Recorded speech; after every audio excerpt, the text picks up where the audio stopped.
Myanmar में जराइम पेशा नासिर के हाथों यरगमाल 20 पाकिस्तानी शहरियों को कम्बोडिया पुलिस ने बाजियाब करा लिया।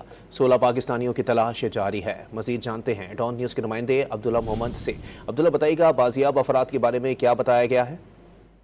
जी बिल्कुल, ये तकरीबन 36 पाकिस्तानी शहरी थे जो गुज़िश्ता साल और इस साल थाईलैंड के बहाने उनको ले जाया गया था नौकरी के लिए, और ये IT और फाइनेंस के शोबों में उनके पास वो ग्रेजुएट थे और थाईलैंड से उनको गैर कानूनी तौर पर म्यांमार मुंतकिल किया था।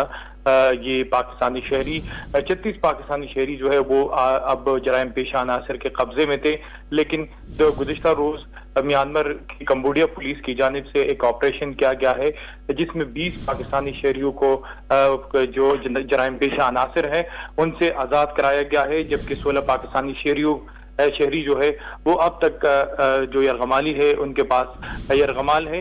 हमारे सफारती ज़राए ने तस्दीक की है कि बाकी पाकिस्तानी शहरियों की तलाश जारी है और इन पाकिस्तानी शहरियों को थाईलैंड से गैर कानूनी तौर पर म्यांमार मुंतकिल किया गया था और वहाँ पर उनको ऑनलाइन फेम के लिए इस्तेमाल किया जाता है, जबकि इनके खानदानों से रकम तावान की रकम भी मांगी जा रही है। डॉन न्यूज़ के ने एक वीडियो से तस्दीक की है कि एक पाकिस्तानी नौजवान जो हाल ही में रिहा हुआ है, उन्होंने अपने वीडियो जो थाईलैंड एम्बेसी ने जारी की है उसमें कहा है कि उन्होंने जो जराइम पेशा अनासिर है उनको 40 लाख रुपए पाकिस्तानी तावान अदा किया, जिसके बाद उनको रिहा कर दिया गया है। तो ये पाकिस्तानी शहरी अब कम्बोडिया पुलिस की हिरासत में है और उसको पाकिस्तानी सफारतखाने के हवाले किया जाएगा। जी बहुत शुक्रिया अब्दुल्ला।